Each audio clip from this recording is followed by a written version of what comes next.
All right, Feedback Friday continues. If you missed the first video, watch that one first. This is a continuation of feedback I asked for this week, and I'm just reading people's comments about what they'd like the other side, so to speak, people who do not see culture and politics and various topics the same as them, what they would like them to know about them. So we are continuing, starting with K-Shade. K-Shade says, I want to say I find critical culture introspective interesting and important, but the impossibly high standards, especially compared to what's expected of other cultures, subcultures, and the demand to only let one interpretation and one way stand out is destructive. It's like an overly self-conscious person only finding flaws with themselves, spiraling further and further into self-loathing.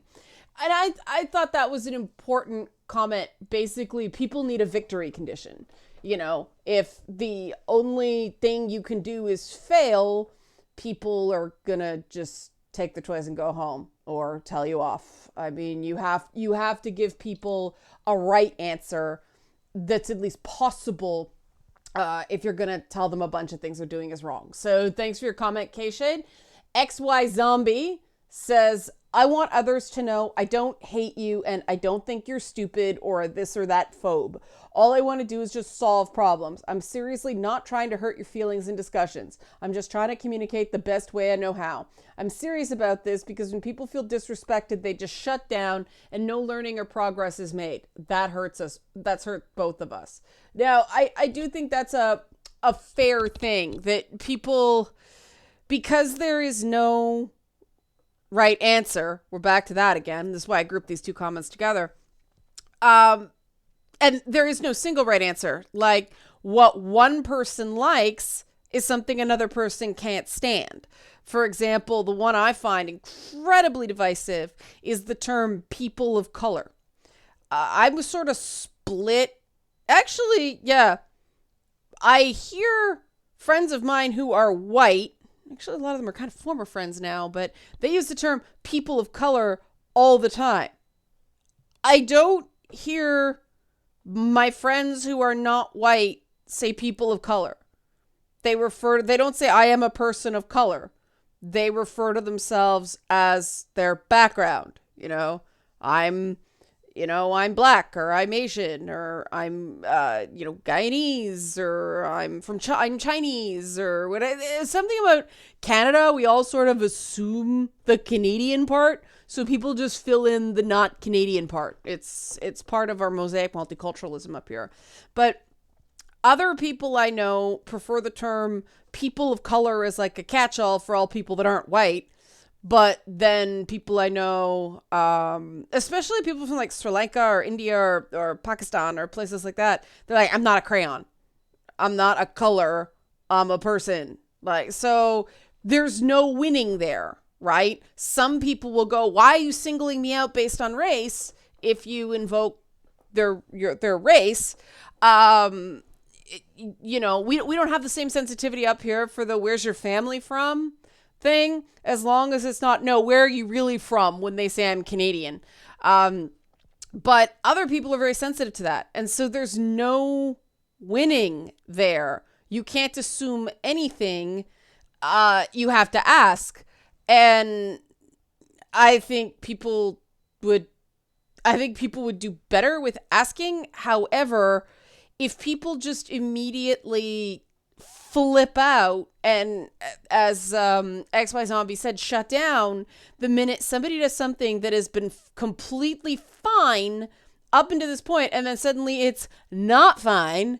Like certain words that are perfectly fine in Canada, you can't use in the US, and various other things. When people just shut down or freak out, that doesn't help anybody. If you want things to get better, you have to give a person a chance by saying, I don't like that, or please don't use that term, or, I prefer this term. It's much easier to go, I prefer this term. Like when I say I don't like the word bitch, I find it lazy. I'd prefer if somebody has an issue with someone, remove the word bitch from your vocabulary and you actually have to be more precise about your issue with the person. There's an explanation. There you go. It's not just, I don't like that word, stop it, right?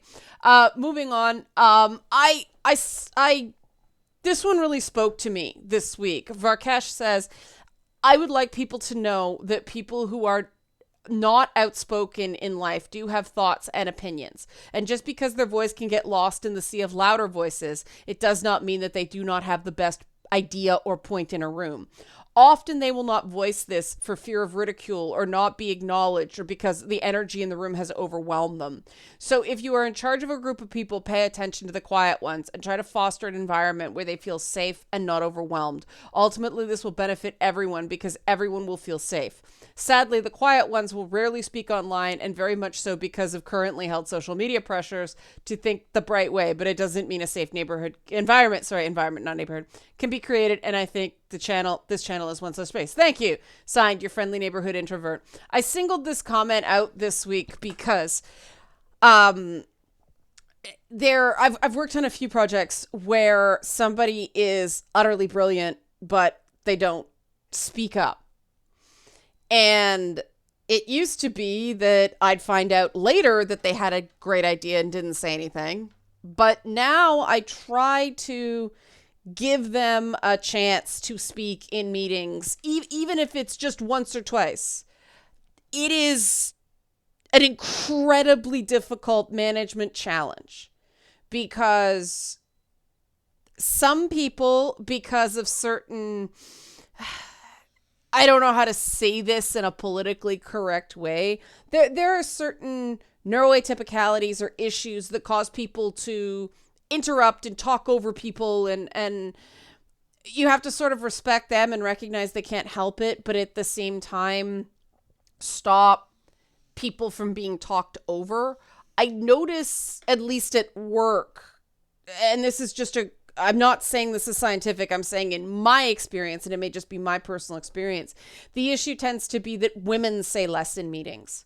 Now, I do have one male friend that gets talked over all the time, and I've caught myself doing it. He just takes a while to put together his thoughts, and so I have to be very, very careful that I don't step on him, or if I do interject and he kind of shuts down, it's like, sorry, well, you were saying this, and continue. Because yes, these very internal people tend to have very, very good ideas. The challenge is that not everybody responds to things similarly. Some people appreciate that you give them a chance to talk in a meeting. Some people are so profoundly introverted that if you say, sorry, what were you saying? The very fact that there's everybody paying attention to them, like everybody looking at them, will cause them to shut down even more. And so that's another thing where there's no shortcut. There's no workaround to taking the time to figure out the quirks of your team. Because as Varkesh said, sometimes that person who may need a couple tries at expressing themselves, or maybe you have to ask them privately for their thoughts before a meeting or after a meeting and not actually in the meeting itself, they sometimes do have the best ideas. They're just not the best at expressing them in a group setting. Now, some people would say, too bad, it's work. They have to toughen up. They have to learn. That's the job. I don't agree. Everybody has weaknesses when it comes to this sort of thing. Nobody can expect it to be perfect. There are just certain things that somebody is great at one thing, utterly terrible at something else. And guess what? We all have at least one thing that we're utterly terrible at. Sorry to break it to people who think they're perfection.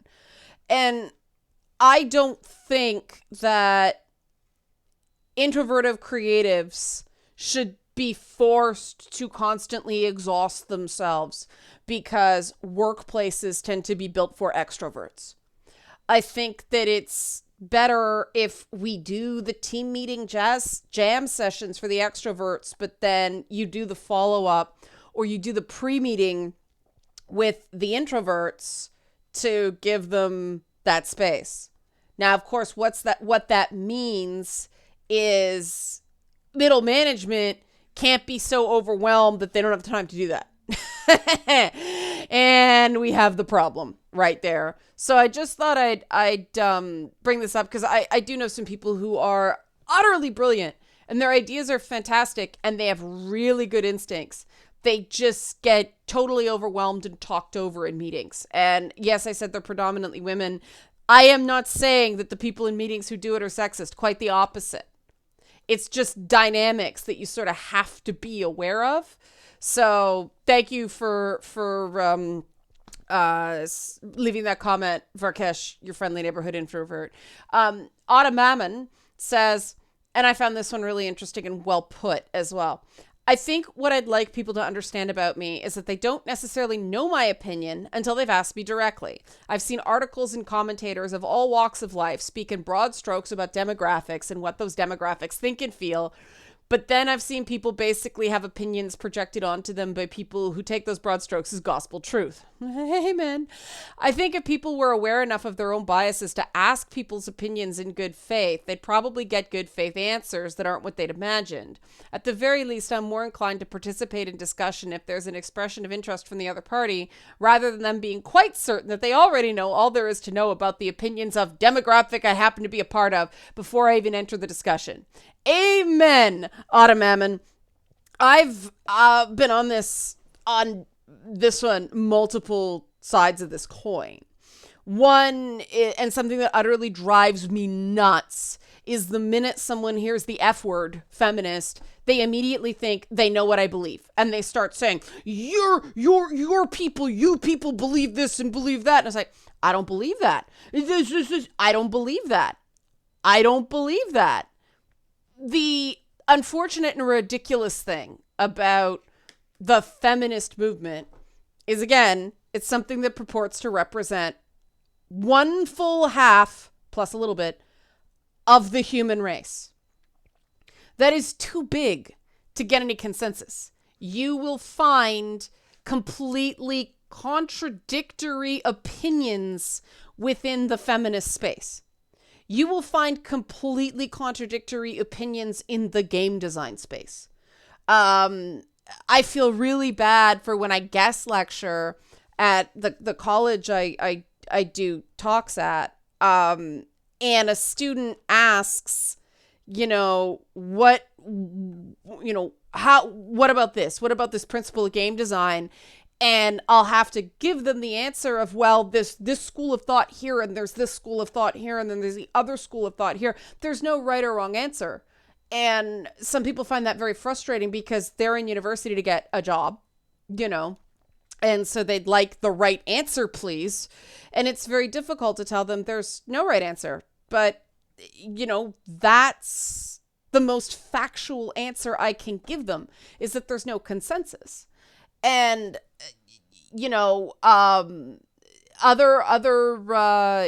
even religious stuff. I don't eat pork or shellfish. I don't eat milk and meat together. I don't eat meat at all. But,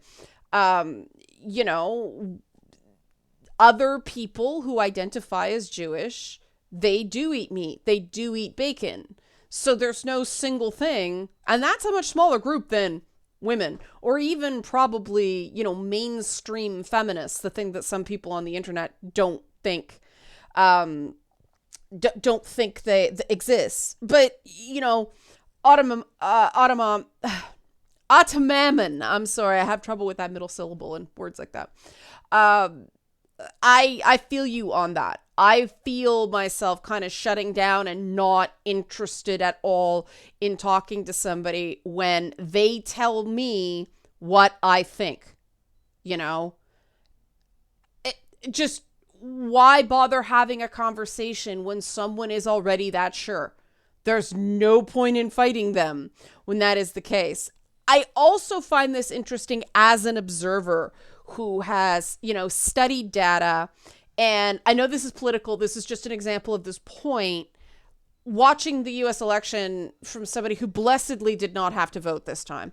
Watching it from Canada and watching people talk about, the Black vote and the Latino vote. And again, these groups are massive. I mean, we know here that different communities vote different ways based on, in some cases, something as simple as which party was in power when they came over as immigrants.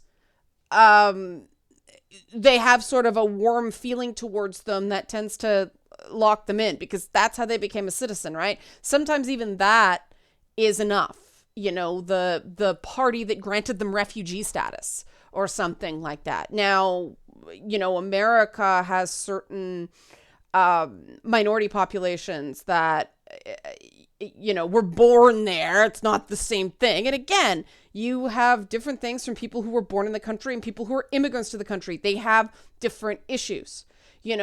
This idea that in America, where everything is so melting pot, everything is so, you are Black, white, Latino, you look at these breakdowns, and other than Black people who, pollsters were shocked that Biden only beat Trump by 82 points in the Black vote. 82 points. That's the margin between them. Okay. That's a lot. But something like even, non-college educated whites, college educated whites, these voting blocks tend to be like 35% to 65%, right? That's a giant minority. 35%, you can't make any assumptions about that. And then you get into the Latino vote similarly, right? You got people who care very much about immigration and care very much about, comments made about, say, Mexicans. But then you've got people who are either Catholic or evangelical Christian, and those are their primary voting issues because reasons. You cannot lump anybody together. And I remember when I had my first run-in with, we need a name for these people because trans activist is not accurate. The angry people that give trans activism a really bad name online. I remember this because it was unpleasant the first time I got attacked. This is an old story now. And a friend of mine go, "Oh, you ran into trans activists online, did you? They're crazy." They just wrote off everybody as crazy. And I'm like, but hold on. I know trans activists in real life, and they are not crazy. They're very nice people, and they are nothing like these, lunatics online. And that's the thing. I'm very fortunate to live in a city and work in a profession where I get to meet a lot of different kinds of people. And so I know, like the math comment from the last video, I know that no small group, double-digit group of people, couple dozen, speaks for an entire class of people, right? That's an insane idea. But the number of people and it's the way the brain works, right? It's the way the brain works. You have a bad experience, you want to avoid that experience because the lizard brain kicks in and trauma clouds your thinking. And instead of going, you know what, that individual was an asshole, right? You go, I'm going to avoid that entire group of people in the future because why take the chance? Well, the answer to why take the chance is, well, that might have been an anomaly and you might meet a really good person. And would you like to be shut out of someone else's existence because someone who looked like you or shared certain similar views to you happened to be an asshole? Would you like that? No. So don't do it to another person, right? And it's amazing how many people go, yeah, but, no, but, right? Don't walk in blindly lamb to the slaughter. Don't open yourself up. Just give it another chance. There are usually markers beyond, cause of choice kind of thing. You check their feed and it's all echo chamber or it's all grandstanding or all performative something, right? That's the key, not anything else about them. There are assholes in every group. There are assholes in every cause. Don't paint everybody with the same brush, period, no matter who they are. Just don't. It's an understandable bias, One could even say it's an understandable form of prejudice. But it is a prejudice. It is a bias. And in the long run, the person being hurt by that more than anybody is you, is the person holding the bias, right? I think it is what Otta Mammon is asking for is totally fair. The fact, don't assume what I think. Don't assume that because I'm a particular class, I'm a particular group, we all think alike. I know a lot of people right now here who are utterly at war with their parents over what's going on in China. They're the children of immigrants. The parents all of a sudden just reverted to, Communist Party talking points. And the kids are like, adult kids are like, you brought me, you came to this country so that I could get an education in a free society and I wouldn't be taught a bunch of propaganda, and you always told me to think for myself and like learn and educate myself, and now you don't like what I'm telling you now that I've done that. And there's a shining example of everybody does not think alike just because they happen to look in your mind similar, right? I mean, geez, people even lump all Asians together, and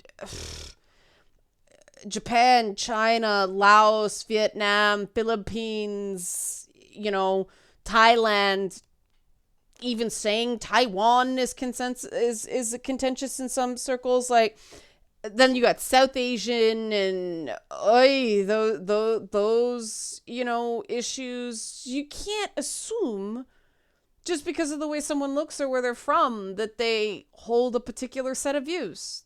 That's nuts. But people do it all the time.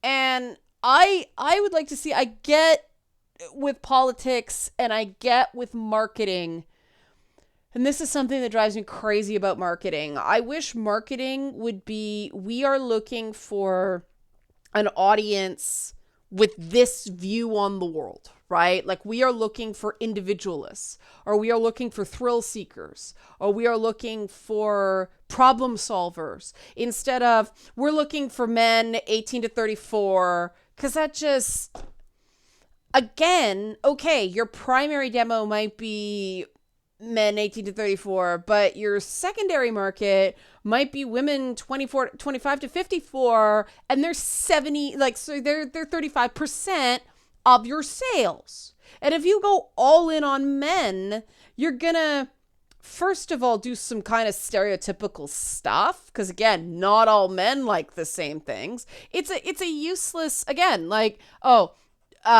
18 to 34 male. Gee, what does an 18-year-old man and a 34-year-old man have in common? They're totally different life stages. We got into this all the time. We want millennials. When we'd go into a meeting, and it's like, I'd say to them, like, look, the tail end of millennials at the time is just out of high school. The older cohort of millennials is starting to think about life insurance, right? Totally different stages of life. And I said, in one meeting, I said, the person you want is the person in the last 5 years, they finally bought a frame for their bed. They're not sleeping on a mattress on the floor anymore. They have a bed frame. They have furniture for their bed. And one of the guys, he was about, early 30s, late 20s, said, that was me 2 years ago. And I'm like, that's your demographic. That's what we built the campaign around. And yes, that's where the ad buys go. That's how things are measured. That's how ratings are measured. It's flawed. And we can recognize we have to work in flawed systems while recognizing their flaws. And as creatives and as people interested in marketing and politics and change and society progressing, we have to go in and talk to companies using this flawed language, or politicians or pollsters using the flawed language. But we can basically take what we know to be true, which is these are the types of people we want to play their game, and translate that into, okay, marketing. It's amazing in game marketing how many PR companies tell you who they're going to market to before they've even seen your game. The PR companies just assume it's still men. That's it. Just young men. And not even older men. Like, you know, hate to break it to you, guys over 34, games aren't being marketed to you, which is stupid when you look at the average age of the average gamer. They are losing that entire older cohort by not investing a little bit in that. But advertising's all about impressions and return on investment, and it's a real issue. There's so much tunnel vision, even at the best PR firms. So obviously I feel quite passionately about that. Moving on, Drake Barrow says that we're not the enemy. That's what they'd like people to know. That many of us were on the outside of the social circles while growing up and turned to games, books, movies, etc. as a form of escapism to let us cope. That we didn't have full privilege nor a chance to exercise what privilege we did have.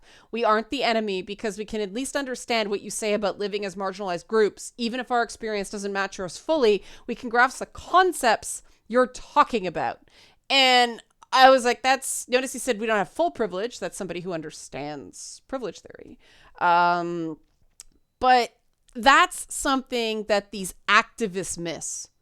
And I see a lot of people like normie-splaining marginalization to nerds. Nerds inherently understand marginalization because we're nerds, okay? I constantly have to remind myself I'm not that person everybody thought was weird and only paid attention to me when they needed help with schoolwork. You know, I wasn't somebody people wanted to hang out with, but if they needed help in math, all of a sudden they spoke to me, right? I have to constantly remind myself people do not perceive me as that person anymore because I was that person for 15 years of my life. You know what I mean? So, and this is another thing in the dialogue, that this is such a simple thing to fix. This is just changing the tone. Unfortunately, I think a lot of people who are doing these communications are actually nerds who, again, they don't want anybody to know they feel like a nerd, so they're trying to be the cool kid, so they're sort of self-hating nerds. It's like internalized nerdsogyny. I don't know, whatever the anti-nerd thing, you know? But yeah, I think that's some people responded to that comment saying I don't buy into privilege theory, which we talked about last video. Another person said they take issue with people who, you know, don't mind that oppression pyramid as long as, you know, they like their spot on that pyramid. Basically what I took from that is that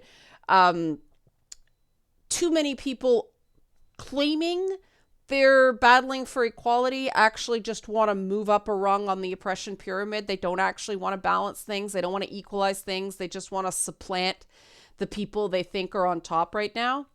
But it was a back and forth. It was a dialogue, right? And the sort of consensus was that people were willing to be more open and sort of bridge a gap as long as everything sort of just, the temperature goes down. And of course, so what I don't understand, and there's one more comment, but it's the closer. So this is what I'd like people to understand about me. I'm not a person who has no feelings because I talk on YouTube and I tweet things. If you come at me and you accuse me of a bad thing, that is not going to get you a hearing. I don't have an unending supply of patience just because my monetization model relies on views. And the idea that I must respond and I must kiss someone's ass in a desperate, constant clamoring for viewership. No, that's not the way I work, and that's not the way anybody should work. And I know some people do work that way. That's not me. That's not me. If I have to do that, that's it. I'm done. I shut down this channel if that has to be me, right? I'm just not wired that way. I lose my authenticity. I lose myself, right? And so when people have a flawed argument, I will either ignore them, which I do a lot, increasingly, and then they complain I'm ignoring them. Well, you were rude. Ignoring you is the best thing to do, right? Or you started something with a false accusation, or as other people said, you told me what I thought. Of course I'm going to ignore that, you know? And there's only so long I will engage in a conversation that's going nowhere. And people don't have the right to demand my time on social media because they've got a bone to pick. You know, there are a lot of people who leave a lot of high quality comments on this channel. They're the ones that get attention. If you're just angry typing, you go to the back of the line. That's what I want people to. It's got nothing to do with your views. It's got nothing to do with what you believe. It's how you express yourself and how you put words in my mouth and thoughts in my head that I do not have. So coming from that, DX1403 is going to get the final word here. Cause I thought this was very giving. I thought this was very giving of spirit. To get into the holiday spirit, because it was American Turkey Day yesterday, I'll say that I hope everybody has a happy Thanksgiving, a happy holiday season, as well as a Merry Christmas and a Happy New Year. Hopefully next year's better than this trash fire. Hopefully we can see each other as human beings again. We stop assigning labels to entire groups of people and judging them negatively over the actions of a few. And that we see the end of this culture war moral panic. Continue to stay healthy and take heart that we at least have a vaccine right around the corner. Bless! DX, bless. Yeah. Do you notice a running theme? That don't lump people into identity groups, treat people as individuals. We have consensus that we can work on. Rule going into 2021. Treat people as individuals, not representative of groups. Yay. Let them tell you that a piece of their identity is important to you. All right. If you like this sort of thing, we will be doing these comment roundups again. I think they're important. Help support this channel. Become a monthly patron. Patreon.com/LeannaK. Maybe I'll do that over the new year. I'll just do a week of comment feedback. Thanks for watching.